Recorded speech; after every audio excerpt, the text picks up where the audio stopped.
되셨죠? 네. 예, 반갑습니다. 세 사람은 얼굴이 밝은데 한 사람은 미소가 어색해요. 티났나요? 많이 티나죠. 네. 네, 누가 복수인지 알겠네. 한기 학생. 네, 아주 복수 지난주에 봅시다. 은혜로운 시간이었습니다. 그래요. 어려웠다는 얘기죠? 굉장히 짧고 좋아. 어쨌든 그 이제 배경은 안식일 전날에 예수님께서 돌아가신 직후의 그 때를 이제 배경으로 해서 아리마대 요셉이 당돌하게 용기 있게 빌라도에게 예수님의 시체를 달라고 하는 게 이제 시작이 되었어요. 아리마대 요셉 의롭고 뭐 존경받는 공회원이고 알고 보니까 부자고 예수님의 제자였더라고요. 뭐 진짜 다 가졌죠. 그런데 잘 보니까 요한복음 19장 38절에 보니까 유대인이 두려워서 그것을 숨겼던 사람인 거예요. 네. 그런데 그런 사람이 살아계실 때 숨겼던 사람이 오히려 돌아가시고 나서 그렇죠. 예수님의 시체를 달라고 하니까 저희가 되게 궁금했어요. 도대체 이 변화가 왜 온 거지? 어떻게 해서 이렇게 변화가 된 거지? 하면서 아 맞다. 그러고 보니 로마의 군인이었던 백부장도 그전에는 안 그랬었는데 돌아가신 모습을 보면서 아 진정 하나님의 아들이었다고 목숨을 걸고 고백할 만큼 변화가 되고 니고데모도 그냥 뭔가 변화가 되는 것 같지만 마지막에 장례식장에 막 모략과 침향을 갖고 와서 장례를 준비하고 과연 이 세 사람들에게 무슨 변화가 있었길래 이렇게 됐을까 궁금했었는데 그 예수님께서 저희 그 마태복음에 보면은 그 길가에 씨를 뿌리고 돌밭, 가시떨기, 좋은 땅에 씨를 뿌리는 것을 비유를 해주세요. 네. 그러면서 저희에게 씨를 뿌리는 건 누구죠? 하나님이죠. 하나님. 그래서 하나님께서 저희에게 그런 은혜와 하나님의 그런 열심으로 저희가 변화가 되는 거예요. 근데 그게 저는 돌밭에 뿌린 이런 신앙이 있고 좋은 땅에 뿌려진 이런 신앙이 나눠져 있구나 생각했는데 결국엔 그거는 우리의 그 신앙의 여정을 보여줬던 거더라고요. 그래서 결론은 우리가 농부 대신 우리 하나님과 가까이 있어야 되고 우리는 의지하면서 그분의 열심을 따라 은혜를 받으면서 그들과 같이 변화되는 이 은혜와 이 삶을 살아야겠다라고 생각했습니다. 예. 야, 잘해. 잘했어. 어떻게 이렇게 한 주간 동안 방금 들었던 얘기처럼. 정말 신기하네요. 예. 아주 잘했어요. 박수 한번 네. 합시다. 예. 오늘 수업 마가복음 54강 갈릴리의 약속. 이제 오늘 하고 다음 2시간만 더 하면 마가복음은 맞춰집니다. 네. 와. 16장 1절서부터 8절까지 오늘 광호 학생부터. 네. 안식일이 지남에 막달라 마리아와 야고보의 어머니 마리아와 또 살로메가 가서 예수께 바르기 위하여 향품을 사다 두었다가 안식 후 첫날 매우 일찍이 해 돋을 때에 그 무덤으로 가며 서로 말하되 누가 우리를 위하여 무덤 문에서 돌을 굴려주리요 하더니 눈을 들어본즉 벌써 돌이 굴려져 있는데 그 돌이 심히 크더라. 무덤에 들어가서 흰 옷을 입은 한 청년이 우편에 앉은 것을 보고 놀라매 청년이 이르되 놀라지 말라. 너희가 십자가에 못 박히신 나사렛 예수를 찾는구나. 그가 살아나셨고 여기 계시지 아니하니라. 뭐라 그를 두었던 곳이니라. 가서 그의 제자들과 베드로에게 이르기를 예수께서 너희보다 먼저 갈릴리로 가시나니 전에 너희에게 말씀하신 대로 너희가 거기서 배우리라 하라 하는지라. 여자들이 몹시 놀라 떨며 나와 무덤에서 도망하고 무서워하여 아무에게 아무 말도 하지 못하더라. 아멘. 오늘 본문이 좀 여러분들 이해에 어려울 겁니다. 미리 마음가짐을 단디 시작부터. 붙잡고. 자, 우선 우리가 이제 8절까지 읽었지만 네. 7절을 잘 보시면 6절부터 읽어드릴게요. 청년이 이르되 놀라지 말라. 너희가 십자가에 못 박히신 나사렛 예수를 찾는구나. 예수님 이름 앞에 뭐라고 수식돼 있죠? 나사렛. 예수. 나사렛이 강조돼 있어요. 나사렛. 이 청년은 누구지? 자, 그다음에 6절 잘 보세요.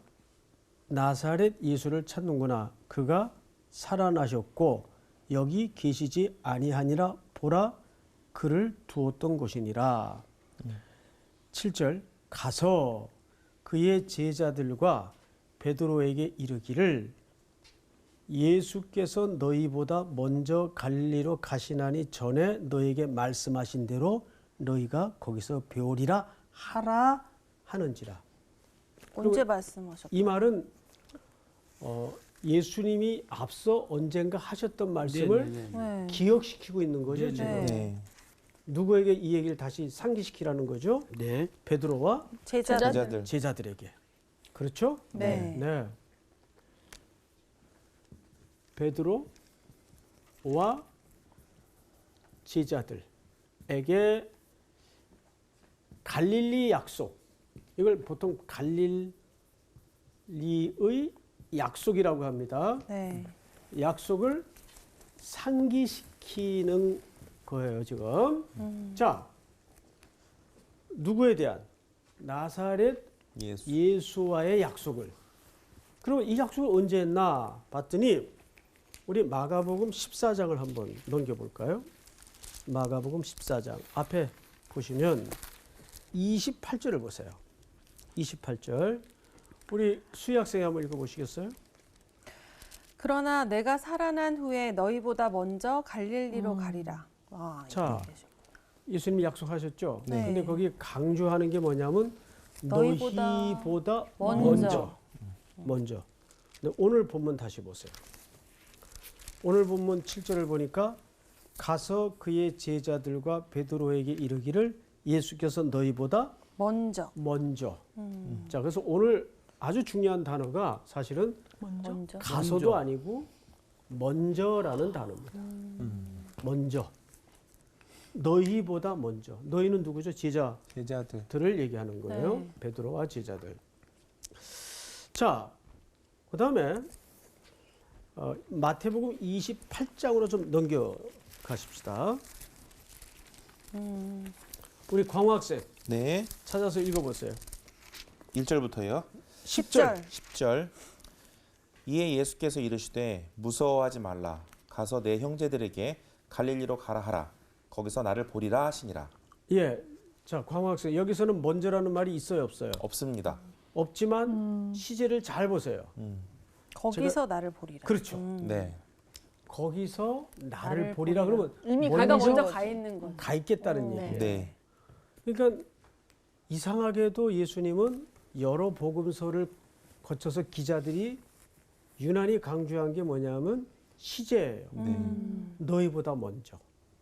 오늘 마태복음 기자도 먼저라는 표현을 쓰지 않았으나 이미 가 앞에 가 계신 걸 전제로 기록을 네. 하고 있단 말이에요. 네. 맞죠? 네. 네. 자, 그러면 이제 이쯤에서 우리가 한 가지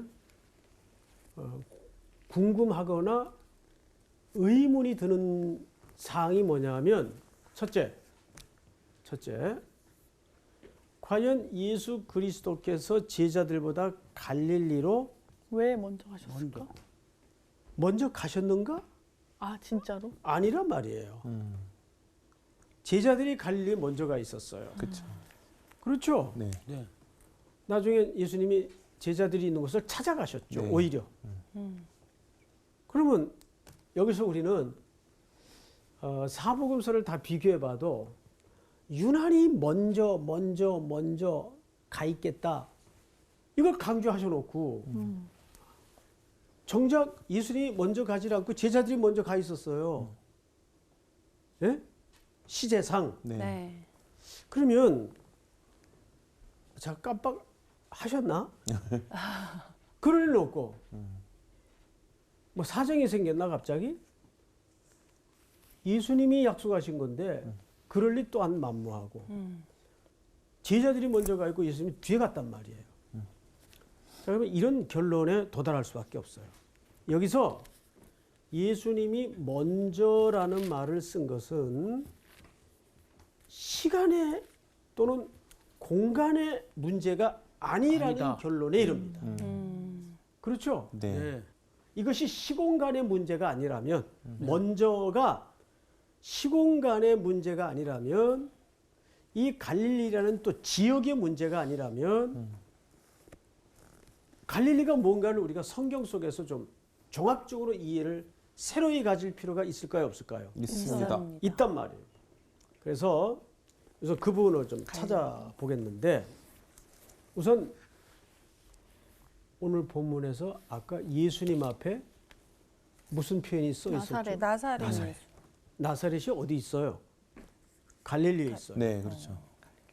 근데 갈릴리에 안에 나사렛이 있는데, 이 갈릴리나 나사렛은 그 시대의 총칭, 어떤 의미가 담아져 있는가 하면 가난, 천대, 흑암, 멸시, 저주, 이런 세상의 불행한 단어가 다 단어들이 다 설명돼야 될 정도로 이 나사렛과 갈릴리는 그런 지역이에요. 심지어 그래서 사람들이 마태복음 4장을 좀 넘겨보십시다. 마태복음 4장 14절을 좀 볼까요? 4장 14절을 우리 수희 학생이 한번 15절까지 한번 읽어보시겠습니까? 이는 선지자 이사야를 통하여 하신 말씀을 이루려 하심이라 일쓰되 스불론 땅과 납달리 땅과 요단강 저편 해변길과 이방의 갈릴리여. 예. 이방 땅인가? 아닌데. 갈릴리를 뭐라고 표현했죠? 이방의 갈릴리. 이방의 갈릴리. 갈릴리가 유대 땅인데, 네. 이 말은 당시 유대 사회의 가장 저주의 표현이에요. 인정을 안 해주는 그렇죠. 거군요. 갈릴리가 얼마나 험악하고 곤고한 땅이었으면 네. 유대 사회에서조차 이방의 갈릴리요. 그러니까 남 취급을 해버리네. 실제 그러니까. 이방 땅과 경계선 지역에 있기도 했어요. 강과 호수를 중심으로 해서. 자, 그렇기 때문에 이방의 갈릴리라고 할 때는 당시에 굉장한 모독적 표현이에요. 네. 근데 성경을 맞아 보십시다. 4장 14절. 이는 선지자 이사야를 통하여 하신 말씀을 이루려 하심이라 일렀으되 스불론 땅과 납달리 땅과 요단강 저편 해변길과 이방의 갈릴리요. 그러니까 실질적으로 이 갈릴리는 강을 중심으로 해서 이방 땅과 맞대어 있는 땅이기도 했고, 또 이 지역 자체가 너무나 험하고 공고한 땅이었기 때문에 저렇게 저주, 멸시, 천대, 가난, 흑암 이런 단어들로 설명될 수밖에 없는 참 아픔을 가진 슬픔의 땅이었어요. 근데 그 안에 어느 동네가 있었다고요? 나사렛. 나사렛이 있었어요. 자, 그러면 지금 여러분 저를 보세요. 지금 무슨 의미를 계속 집중해서 찾아 들어가는 작업인가 하면 갈릴리가 갖는 의미, 특별히 그 안에 예수님이 잘하셨던 나사렛이 갖는 의미에 대해서 접근을 하려고 하는 거예요. 자, 여러분 마태복음 2장으로 넘어갑니다. 마태복음 2장을 보시면 17절부터 저하고 교독을 좀 합니다. 네. 이에 선지자 예레미야를 통하여 말씀하신 바 시작. 라마에서 슬퍼하며 슬퍼하며 크게 크게 애곡하는 애곡하는 소리가 소리가 들리니 라헬이 그 자식을 위하여 애곡하는 것이라. 그가 자식이 없으므로 위로받기를 거절하였도다 함이 이루어졌느니라. 헤롯이 죽은 후에 이 헤롯은 예수의 생명을 찾던 그 헤롯입니다. 그러니까 대왕 헤롯이에요. 네. 네. 헤롯이 죽은 후에 주의 사자가 애굽에 잠깐 피신해 있었죠. 네. 애굽에서 요셉에게 예수님의 육신의 아버지였죠. 요셉에게 현몽하여 이르되, 자 20절 다 같이 시작. 일어나 아기와 그의 어머니를 데리고 이스라엘 땅으로 가라. 아기의 목숨을 찾던 자들이 죽었느니라 하시니. 요셉이 일어나 아기와 그의 어머니를 데리고 이스라엘 땅으로 들어가니라. 22절 시작. 그러나 아킬라오가 그의 아버지 헤롯을 이어 유대의 임금됨을 듣고 거기로 가기를 무서워하더니 꿈에 지시하심을 받아 갈릴리 지방으로 떠나가. 자, 이게 무슨 얘기냐? 아켈라오는 헤롯의 후임이죠. 네. 아들이면서 아켈라오가 그의 아버지 헤롯을 이어 유대의 임금됨을 듣고 거기로 가기를 무서워했어요. 근데 네. 꿈에 주님이 지시하시기를 갈릴리 지방으로 떠나가 나사렛이라는 동네에 가서 사니, 그래서 나사렛에 정착하게 됩니다. 네. 갈릴리 안에 있는 나사렛 땅에 정착을 하게 되는데 23절이 아주 중요합니다. 우리 상훈 학생이 한번 읽어보세요. 나사렛이라는 동네에 가서 사니 이는 선지자로 하신 말씀에 나사렛 사람이라 칭하리라 하심을 이루려 함이로라. 예. 나사렛 자, 그러면 어디에 나와 있어? 나사렛이라는 동네에 가서 사니 이는 선지자로 하신 말씀에, 근데 이 선지자가 프로페톤 해서 복수로 돼 있어요. 그러면 선지자들 한 명의 선지자가 아니라 여러 명이 여러 명의 선지자들이 이 말씀을 예언했다는 얘기가 됩니다. 네. 맞죠? 네. 그런데 죄송하지만 구약 성경에는 이런 예언이 없어요. 네? 어떡하지? 어딘가 있지 않을까요? 없어요. 근데 왜 이렇게 얘기했지? 없어요. 어떡하죠? 진짜? 시간과 공간적인 해석이 안 됩니다. 자, 이럴 때 이제 좀 설명이 필요하겠죠. 네네. 자, 첫 번째 우리가 지금 물었던 것은 갈릴리, 특별히 나사렛이 갖는 의미가 뭐냐? 네. 그 의미를 찾아 들어가다가 지금 난관에 봉착을 합니다. 네. 선지자가 아니라 선지자들이, 그러니까 여러 명이 그 말을 했다 그 말이에요. 네. 뭐로? 나사렛 사람이라 칭한 칭함을 받으리라.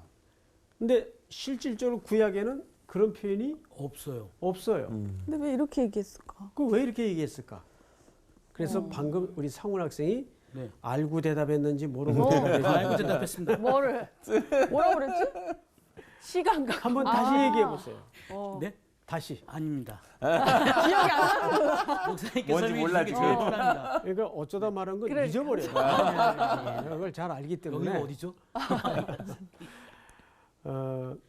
이 말은 의미적 설명을 해야 됩니다. 그러니까 나사렛이라는 지명을 얘기하는 것이 아니라 나사렛이 갖는 의미로 들어가야 돼요. 아까 뭐라 그랬죠? 가난, 천대, 흑암, 흑암, 멸시. 멸시. 그러면 저주. 구약의 여러 선지자들이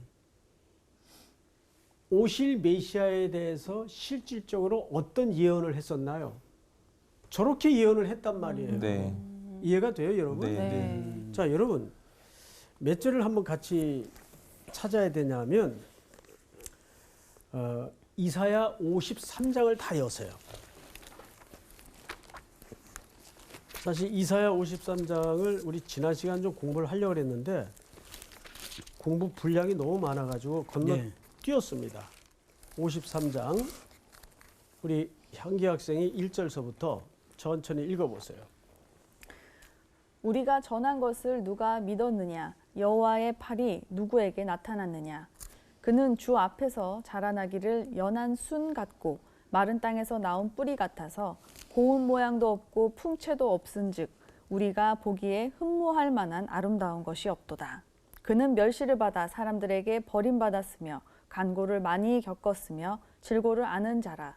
마치 사람들이 그에게서 얼굴을 가리는 것 같이 멸시를 당하였고 우리도 그를 귀히 여기지 아니하였도다. 이 이사야 53장은 특별히 뭡니까? 하나님께서 보내실 메시아가 오셔서 사람들에게 어떤 취급과 어떤 대우를 받을지를 이사야 선지자가 예언한 거예요. 네. 그렇죠, 여러분? 네. 예언한 거예요. 그러면 무슨 얘기가 됩니까? 예수님이 먼저 갈릴리로 가겠다는 말은 바로 이 오셔서 받으실 고난과 죽음의 길을 먼저 가신다 그 말이에요. 제가 여러분들 표정 그럴 줄 알았어요. 조금 이해가 잘 안 돼요? 네. 먼저 겪으셨다는. 그렇죠. 네. 의미적으로 설명을 네, 하면 이런 뜻이 됩니다. 성원 학생, 네. 잘 들으세요. 이해가 됩니다. 갑자기. 방금 안 된다 그랬잖아. 자, 제자들에게 네. 여러 복음서를 통해서 무슨 약속을 철석같이 했죠? 먼저 내가 갈릴리로 먼저 가 갈릴리 있겠다. 가. 그렇죠. 거기서 만나자. 마태도 그랬고, 마가도 그랬고, 네. 여러 복음 기자가 그렇게 네. 설명을 했어요. 근데 시간적으로 보니까 먼저 가지 않았어요. 네. 제자들이 먼저 가 있었어요. 네. 그리고 예수님이 오히려 그 제자들을 찾아가셨죠. 그러면 약속을 지킨 거예요, 안 지킨 거예요? 안 지킨. 안 지킨 거죠. 네. 근데 예수님이 약속을 깰 리는 없어요. 네. 네.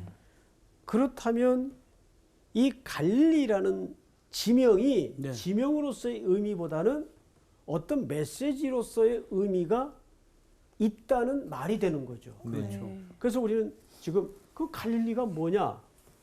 그 안에 특별히 왜 나사렛 예수로 예수님에 대한 수식어를 붙였을까? 이런 동네예요. 가난과 멸시와 천대와 조롱과 사람 대접받지 못하던 그런 동네란 말이에요. 그런데 예수님은 태어날 때부터 어디 사람이라 칭함을 받으리라? 나사렛. 나사렛 사람이라 칭함을 받으리라. 근데 정작 구약 성경에는 나사렛이라는 말이 안 나와요. 네. 이해가 됩니까, 네. 여러분? 안 나와요. 그러면 성경이 거짓말할 리는 없잖아요. 네. 그래서 우리 상훈 학생이 조금 아까 얘기한 것처럼 그러면 그것마저도 우리는 물리적인 지역이나 어떤 상태를 얘기하는 것이 아니라 네. 그 속에 함의된 메시지로 이해를 해야 되는데 이사야서 53장의 글을 읽어보니까 예수님이 이 사람들이 겪었던 이런 슬픈 운명과 인생을 그대로 어떻게 하신 거예요? 먼저 네, 걸어가시고 네. 먼저 겪으신 거예요. 네. 그래서 결국 어디에 죽으시죠? 십자가. 십자가. 십자가에 죽으시는 거예요. 이해가 돼야 안 돼요? 네. 네. 그러니까 예수님이 먼저 갈릴리로 가겠다는 말이 갖는 의미는 뭐냐 하면 내가 이끌 하나님의 백성들을 위해서 먼저 멸시와 천대와 조롱을 겪고 십자가에 죽을 것이다. 그걸 갈릴리로 묘사했단 말이에요. 나사렛으로 설명되었단 말이에요. 네. 그러면 여기 하나 오롯이 길어 올려지는 중요한 성도들을 향한 이 땅의 교회들을 향한 메시지가 있어요. 수혜학생 뭘까요? 먼저 간데 너희도 글로 오라고 했잖아요. 그러니까 예수님의 제자된 우리도 그 길을 같이 걸어가야 당연하죠. 되는 거죠. 네. 예. 지금 말씀 들으면서 갑자기 왔던 게 우리가 예수님의 제자로 살겠습니다 이렇게 얘기하는데 사실 그 길이 정말 쉽게 얘기할 수 있는 길이 아니다라는 생각이 그럼- 갑자기 막 드네요. 네. 좁은 길이죠. 복음과 함께 고난을 받으라. 그 말을 하는 거거든요. 복음과 함께 고난을 받으라. 그래서 사실 먼저 갈릴리로 가리라라는 말은 부활 이후에 예수님께서 이제 이 땅에 예수님의 부활을 통해서 새로 다 탄생되는 그리스도의 몸인 교회가 네. 어떻게 사명과 사역을 감당해야 되는가를 근데 우리는 너무 교양 있게 보란 듯 네. 예수 믿으면 어느 날 기독교가 능력 종교가 되어버려 가지고 세상의 헤게모니를 쥐고 리더십을 가지고 기독교는 사실 그런 식으로 하나님의 나라를 설명도 소개도 한 적이 없어요. 늘 우리는 세상 속에서 때로는 멸시받고 천대받고 조롱당하고 자 여러분 제가 요즘 그 어떤 책에 푹 빠져 있는가 하면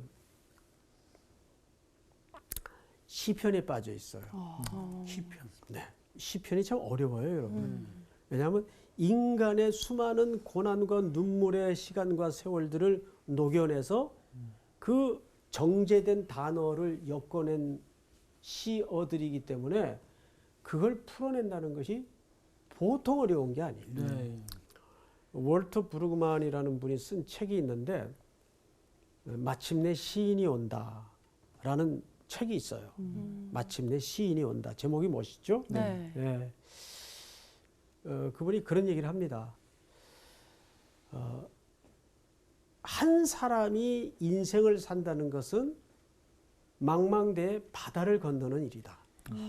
바다를 건너는 일이다. 정말 그렇잖아요. 네. 시편 기자도 우리 성도의 인생을 바다에서 영업하는 자로, 바다가 어떤 존재죠? 파도가 일고 바람이 불고. 그럼 우리는 다 바다에서 영업을 하는 자예요. 그러니 별의별 일들을 다 겪겠죠. 그런데 그 바다를 건너면서 이별도 당하고 죽음도 직면하고 네. 지독한 고난도 겹겹이 들어오고 그걸 다 겪으면서 바다를 마침내 건너면 그 파란 많았던 인생의 장면들이 뭘로 정리가 되죠? 시어로 정리가 되는 거예요. 네. 그게 시편이에요. 그게 시편이에요. 그러면 생각을 해보시라고요. 그 바다를 건너는 동안에 그 어마어마했던 인생의 파고, 풍랑, 이런 것들을 겪으면서 인간은 악소리를 내고 비명을 지를까요? 안 지를까요? 지르죠. 지르죠. 지르죠. 네. 시편 읽어보면요. 가관이에요. 맞아. 시인들이 시를 쓰는데 뭐라고 시를 쓰는가 하면 저 원수들의 혀를 잘라주시고 맞아. 네. 얼마나 힘들었어요. 네. 그런데 그런 아주 진절이 나는 표현을 읽다가 은혜가 되는 게 뭐냐면 하나님은 결국 그 비명을 허락하신다는 거예요. 우리는 그럴수록 기도해야지. 이게 신앙인 줄 알아요. 뭐 그것도 신앙이겠지. 네, 네. 예? 그런데 하나님은 그런 눈물, 비명, 악소리, 몸부림 이게 시어에 너무 리얼하게 다 쓰여져 있어요. 맞아. 그 이런 표현을 왜 여기다 썼을까? 다윗 같은 사람들도 뭐 장난 아니에요. 맞아, 시를 맞아. 쓰는 거 보면. 진짜. 그런데 네. 거기에 더 큰 감격은 하나님이 그런 비명 소리를 우리에게 허락하셨다는 거예요. 그게 너무 하나님이 우리 인간의 삶 속에 구체성 있게 들어와 계신다는 느낌을 받는 거죠. 근데 꼭 공통적인 결론이 뭔지 아세요? 공통적인 결론. 언제나 시편은 네. 하나님이 나를 구원하셨습니다. 하나님 찬송을 받으시옵소서. 그래서 맞아요. 시편의 대부분의 시 결론은 하나님이 구원하셨습니다. 하나님이 높임을 받으시옵소서. 하나님 찬양드립니다. 전부 이걸로 끝나요. 맞아요. 예. 그러면 여기 또 하나 우리가 묵상으로 풀어내야 될 과제가 있다고요. 이게 뭘까요? 그런 바다를 건너는 과정에서 터져나오는 진절이 나는 고난, 비명, 악소리 지르다가 어느 날 갑자기 하룻밤 자고 났더니 오 할렐루야 이렇게 그거 되나요? 아니지. 아니지. 그렇게 안 되죠. 네. 이 바다를 건너는 과정에는 뭐가 필요할까요? 하나님 은혜. 아니 시간과 인내. 견디는 시간. 네. 시간. 시간이 필요하다는 거예요. 자 보세요. 출애굽기 같은 데를 보면 찾지는 않겠습니다만은 전체 구조가 1장서부터 40장까지죠. 네. 그 1장서부터 앞에 3장까지 전 무슨 얘기예요? 애굽의 고난의 얘기예요. 맞아요. 비명의 이야기예요. 눈물의 이야기예요. 그래서 출애굽기 3장에 보면 모세를 부르실 때 하나님 부르신 이유를 이렇게 설명해요. 내가 애굽의 네 백성들의 고통을 보고 눈물을 보고 듣고 알고 그 부르짖음이 달한지라 그랬어요. 그래서 출애굽기는 사실상 고통으로 시작이 돼요. 근데 40장에서 뭘로 끝나요? 영광의 회복으로 끝이 나요. 영광의 회복. 자, 출애굽기 40장만 열어보세요. 마지막 장이죠? 네. 34절. 저기 우리 수희 학생 한번 읽어보세요. 구름이 회막에 덮이고 여호와의 영광이 성막에 충만함에 자, 스톱. 보세요. 출애굽기가 뭘로 끝나요? 여호와의 영광의 영광. 회복으로 끝나요. 네. 출애굽기 40장에서는 시내산에 받았던 그 설계도대로 모세가 백성들과 함께 명령대로 준행하여 회막을 만들어요. 회막이라는 말은 무슨 뜻입니까? 만남의 장소라는 네. 뜻이거든요. 시내산 위에 높이 올라있던 하나님의 영광이 내려. 백성들 가운데로 내려오는 거예요. 네. 예. 이걸 신약에서는 뭐라 그러죠? 예수 그리스도께서 하늘 영광을 버리시고 영광의 본질이신 그리스도께서 이 성육신. 땅에 우리 내려오시- 가운데 임하시잖아요. 네. 이 땅에 거하심에 우리가 그의 영광을 보니 독생자의 영광이요. 그게 신약에서는 그리스도가 오심으로 성취되는 거예요. 네. 그러니까 하나님의 영광은 사실상 뭡니까? 그리스도로 채워지는 것을 얘기하는 거예요. 네. 우리가 그렇게 눈물을 흘리면서 비명을 지르면서 어떡하나 이루고 바다를 건너는 가운데 그 사연마다 사건마다 고백마다 우리 속에 결국 주님만이 구원이십니다. 그리스도로 우리의 삶이 자꾸 메꿔지고 채워지는 거예요. 그걸 뭐라 그래요? 영광의 회복이라고. 네. 내 안에 나는 자꾸 밀려나가야 돼요. 나는 자꾸 잘려나가야 되고 내 안에 누구로 충만해야 돼요? 그리스도. 그리스도로. 그걸 영광의 회복이라 그런다고요. 네, 네. 그거를. 근데 이 싸움은 뭐가 걸리는 싸움이에요? 시간. 시간이 걸리는 싸움이에요. 시간. 이게 얼마나 중요한 주제인지 아십니까? 그러니까 시편의 결론이 대부분 이렇게 끝이 나요. 처음에는 한 성도의 한 인생의 비명, 눈물, 절규, 사연으로 가득 메워졌다가 결국에는 하나님이 구원하셨습니다. 하나님이 영광을 받으시옵소서. 내 입술이 주를 찬양하리이다. 전부 이걸로 끝이 나요. 네. 출애굽기 얘기예요. 출애굽기 얘기는 곧 한 성도의 거대한 인생의 얘기예요. 그럼 우리 인생에 어떤 때는 행복감도 주시다가 그 믿었던 것들을 가차없이 쓸어가게 하시다가 그래서 허망함을 경험하고 또 무너지고 하는 가운데 조금씩 우리 안에는 뭘로 메꿔지는 거죠? 예수 그리스도. 그리스도로. 내가 버려져야지 그만큼 예수 그리스도가 채워지는. 그렇죠. 네. 그 얘기를 하는 거예요. 자, 그러면 다시 본론으로 돌아와서 갈릴리의 약속이라는 것은 예. 예수를 믿고 예수를 따라서 우리가 세상의 권세를 붙드는 싸움이 기독교가 아니란 말이에요. 네. 이해가 돼요? 네. 자, 우리 요한복음 13장을 한번 넘겨볼까요? 요한복음 13장. 이제 죽음이 임박했어요. 네. 이제 6월절이 다가오고 있죠? 13장. 저 광호 학생. 네. 1절. 6월절 전에 예수께서 자기가 세상을 떠나 아버지께로 돌아가실 때가 이른 줄 아시고 세상에 있는 자기 사람들을 사랑하시되 끝까지 사랑하시니라. 네. 자, 예수님의 이 땅에 오신 목적 가운데 자기 사람들을 사랑하실 때 어떻게 사랑하시니라? 끝까지. 끝까지 사랑하시니라. 근데 여기서 아이러니가 벌어지는 게 뭐냐면 그 제자들이 갈릴리로 내가 먼저 가겠다는 말의 뜻을 알아들었어요? 못 알아들었어요? 못 알아들었죠. 그렇죠. 못 알아들었죠. 어떻게 자신 있게 얘기들을 해요? 못 알아들었죠, 당연히. 뭐 하나도 알아들은 게 없었던 것 같아요. 네. 그러니까 제자들마저도 지난 시간 배웠던 것처럼 때로는 돌짝박 같은 마음 상태에 있을 수 있어요, 없어요? 있죠. 아니 마리아가 예수님 무덤 비어 있고 부활했다는데도 믿었어요, 안 믿었어요? 안 믿었어요. 네. 그리고 고향으로 돌아간 거 아니에요. 예? 네. 고향으로 돌아갔어요.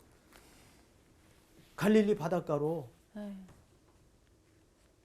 그런데 아이러니가 뭐냐면 예수님이 그 제자들을 쫓아갔어요. 쫓아갔죠. 예, 붙잡으러 간 게 아니고 네. 쫓아갔어요. 그러면서 예수님이 실망하고 무너진 제자들을 찾아서 회복시켜. 뭘 회복시킵니까? 사도직을 회복시키는 거예요. 실추된 사도직을 네가 나를 사랑하느냐? 네가 나를 사랑하느냐? 3번 질문 가운데 너 왜 그랬어? 이렇게 질문한 게 아니라 예? 하나만 확인했어. 너 여전히 나 사랑하니? 그 우리의 자격은 주님이 날 먼저 사랑하시는 게 우리의 자격이에요. 맞아. 내가 주님을 사랑할 수 없어요. 그렇죠. 우리는 그 사랑에 매여서 붙들려서 오늘도 가고 있는 거예요. 그러니까 지난주 씨 뿌리는 비유라고 불리우는 그 비유를 통해서 우리가 배웠던 바가 뭡니까? 어떤 때 우리도 가시덤불의 상태가 있어요. 네. 성도인데도 그 비유를 누구에게 풀어줬다고요? 제자들에게. 제자들에게 무리들에게 풀어준 설명이 아니었어요. 제자란 누굽니까? 오늘날 우리들이. 교회요 네. 성도들을 얘기하는 거예요. 예, 예.